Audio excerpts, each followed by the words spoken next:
But it's another indication that you got to think in a non-traditional way, because competition is everywhere. And it's who is the one that's truly maximizing the opportunity. But it's more than that. Success is really about this too. I love this quote, because when you read it, it's very crystal clear. The enemy of success is disorganization. How organized are you? What's your daily game plan? What's your DMO, your daily method of operation? That's a term that people talk about a lot. What are the fundamental things you do every single day that gives you a chance for success? What are those things? You guys know. What is a daily method of operation? In the NFL, we had a daily method of operation. Every single NFL team had the same fundamental steps. Go in the office, weights, special teams meeting, team meeting, position meeting, pre-practice film session, practice, post-practice film session. Go home, study your plays, study the opponent that's covering you. That's what we all did. I was on 4 NFL teams. Everybody had the same daily method of operation. When I retired in 1997, after my last ACL surgery, the doctor said, don't stop working out. Watch your nutrition. Take care of yourself, or you're going to be like a lot of other ex-NFL players. He said, you want to delay some of the surgeries? Take care of your body. So I have my DMO, my daily method of operation to live the healthy lifestyle. I call it WISS, WWESS. I try to work out every day or as much as I can. I try to drink 88 ounces of water. Studies say you drink half your body weight, 88 ounces. I try to eat healthy. I'm not obsessed with it, but I do try to eat healthy. I try to supplement, because I can't eat 5 healthy meals every single day. So I love shakes and bars and all that other stuff. I supplement. And the last is I try to get 7 to 8 hours of sleep a day. Those are the daily method of operation I do to live a healthy lifestyle. So what is it for you? What are the things you need to do? You need to know what those are, and you need to do them. And then you kind of plan, do, and review. You review it and see if you're getting the results that you want. I mean, I'm obsessed with organization, because I know that it's about planning for success. What's your weekly schedule like? What's your daily schedule like? One thing you guys are going to know about me is that the things that I share, I do myself. I do the do. I'm about leading from the front. I have a weekly schedule. And on this schedule, I have basically everything that I need to do in order to be successful, from a business standpoint, from a personal standpoint. Because I'm more about, I control the day. I don't want the day controlling me. I even have family time. I even have times I'm not available. RPAs, revenue producing activities, the activities that's going to help my business grow. What about your game plan? What's your plan? No matter how big the goal is, no matter how small the goal is, there should always be a plan in place, a strategy you can trust. I'm baffled sometimes when I meet different individuals and they got these goals, they got these dreams, and I'm like, where is it? It's not written down anywhere. There's no structure. There's no business strategy, nothing to take you from point A to point B. Because when there's a true commitment to a goal, there's a plan written down somewhere. Every week, we had a game plan. We had our playbook, but we had a game plan. Here's the Raiders game plan. Here's the Chargers game plan. Here's the Patriots. Every game plan was different. Every game plan was designed to accomplish the goal, defeat our opponents. So you should always have some kind of plan. Don't overestimate the simplicity of this. Let me just share something that I've done my whole life. And one thing you guys are probably noticing, that the things I'm sharing is not rocket science. It's not like it's new stuff. What's always baffled me is that people confuse or complicate the process of success. It's simple things that you're just applying over and over. This is create the plan, review the plan, execute the plan. I've been doing this since high school. That's just how I'm wound. When I was with the Chiefs in 1992, my second year. That year came off the 90 year, the first year where I had a lot of long touchdown passes. And I thought, yeah, they're going to play me a lot this year. This is going to be a good year. It didn't start out like that. There were guys they drafted that were getting more playing time than me. Yeah, I was disappointed, but I said, you know what, I'm going to create a plan. Somehow I'm getting back on this field. Here was the plan. I'm coming to practice every single day, and I'm going to take practice like it's my game day. I'm going to work hard, run my routes full speed, help the team get better. But I said, I'm going to force them to have to put me on the field because every day we watch game film or we watch practice film. I said, I want them to see me making big play after big play in practice. I want my team members seeing me make big play after big play in practice. That was the plan. Now, I needed a mentor, and I believe that you always should have a mentor. Someone who's already walked the road you're traveling. Someone who's reached the level you're trying to get to. I sought out Tony Dungy. Remember when Tony Dungy was on the staff here? I said, Tony, here's my plan. I'm going to play more. Here's the plan. What do you think? Tony said, you know, JJ, that's a great plan. But remember, the best ability a player can have is availability. He said, take care of your body. See guys getting hurt all the time.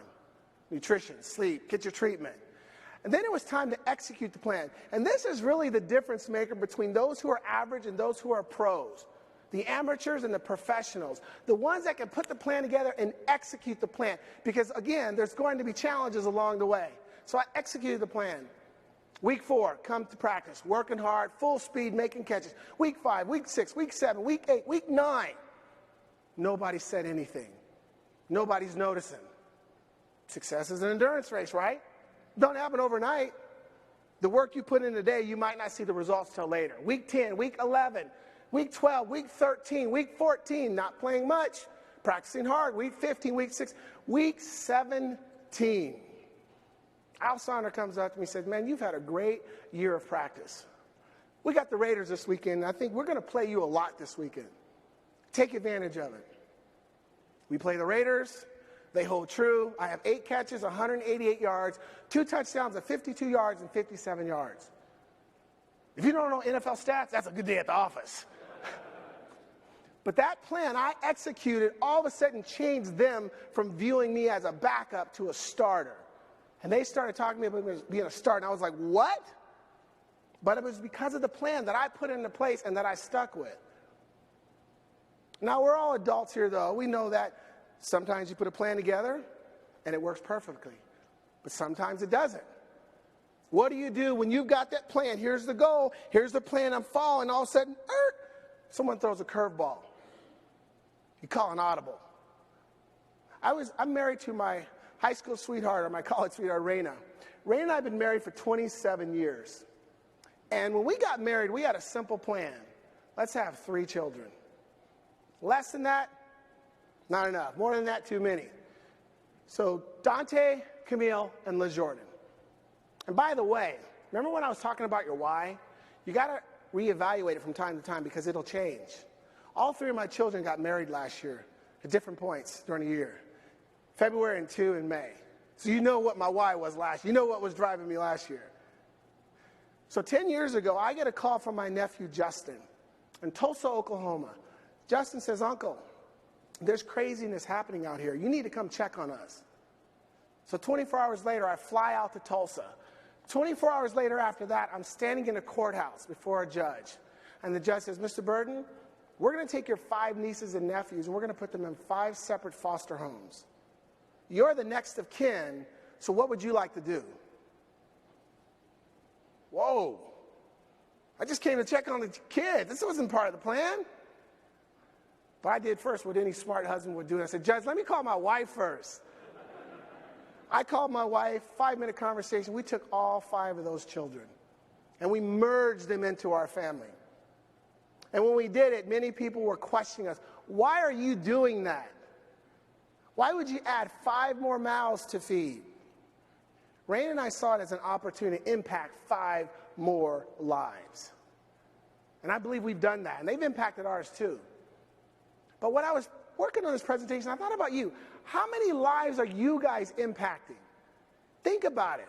I saw a stat the other day that said that 76% of North America stress every day over money and work.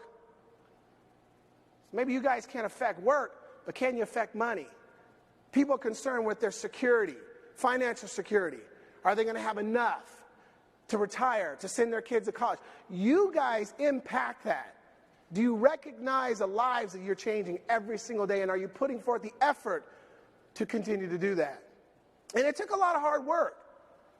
And think about that. Success, achievement, goals, whatever it is that you guys are aspiring to do to improve from last year, last quarter, yesterday, it takes hard work. Nobody's going to give it to you. They don't care what you did in the past. They didn't care that I was an Olympic long jump qualifier. They didn't care when I got to the NFL. It's like, you better prove you deserve to be here.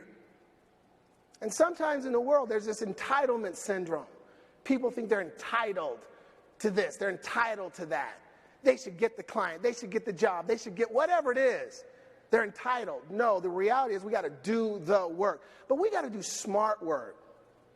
I used to spend hours and hours and hours catching a little leather ball on my own.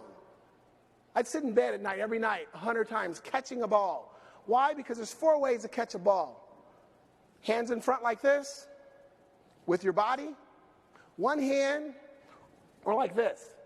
Here's the best way, because you can see the ball and you can bring it in. If you get hit, you can still bring it in.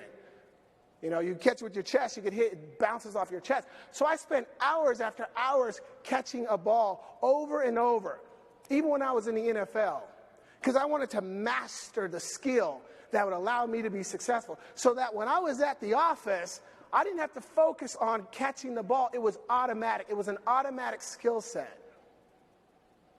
Think about the skills that you need to master, to be efficient at what you do. Let's take the simple art of communication. How much time do you spend really mastering the ability to communicate with people? That's something people take for granted. A lot of people aren't great communicators.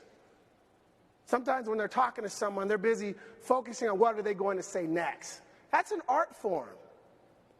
How good are you at asking questions to your clients to find out what is their need, what is their want, what are they looking for? And then maybe find out what their why is.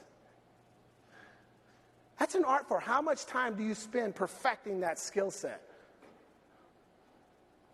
And to do the things you need to do to be great at what you do, it takes a lot of that. That's one of my favorite qualities when people ask you, JJ, what's one of the qualities you need for success? And that's how I describe it. Discipline. It's the ability to do what you need to do when you need to do it while no one is watching. As a professional athlete, I didn't need someone reminding me to go study my plays, to go watch Deion Sanders' last 5 games because you're playing him and try to find a weakness. He didn't have very many. That's what you do to be the best. That's what you do to maintain your performance. I'm sure that many of you don't always have your boss over your shoulder, watching you. How do you do on your own? Do you do the things you need to do when you need to do it? Do you have to be pushed? Do you have to be prod? Or it's something you have the ability to motivate yourself? That is very, very important, no matter what you're pursuing. And you got to have the ability to stay locked in and focused on the goal. One of the reasons why I love running hurdles is because when you got in the blocks, it was me against 10 barriers. And those barriers were trying to stop me from crossing that finish line. And in the race, you have the hurdles, and then you've got runners to your left and to your right. And there's a lot of noise. Guys are hitting hurdles. They're banging you. And it's the one who has the ability to focus is the one who usually wins. Early on, I wasn't really good at that. I get distracted. And I fell several times. But as I gained more experience, more confidence, I was able to take each hurdle one at a time, and I'd block everybody out. Look at his eyes. If what you're pursuing is important to you, look at the eyes. When you think about the Olympians that we just saw last week, when you think about professional athletes, how do they reach that level? Focus. And you got to protect your focus like it's $1 million suitcase. If you had $1 million in a suitcase, how would you treat that suitcase? You just kind of like, I'll sit here and go to the bathroom. No, you'd protect it. Why? Because you know the value of what's in that suitcase. Same as your focus. What's important to you? You should know the value. If you focus on what you can achieve, but it takes that because there's distractions everywhere. Life, family, friends, social media. Distractions are everywhere. Protect your focus. And I got a little better at that my senior year. I didn't want to lose a race my senior year. Check out the Jerry curl, though. My kids look at that and they just laugh. But I got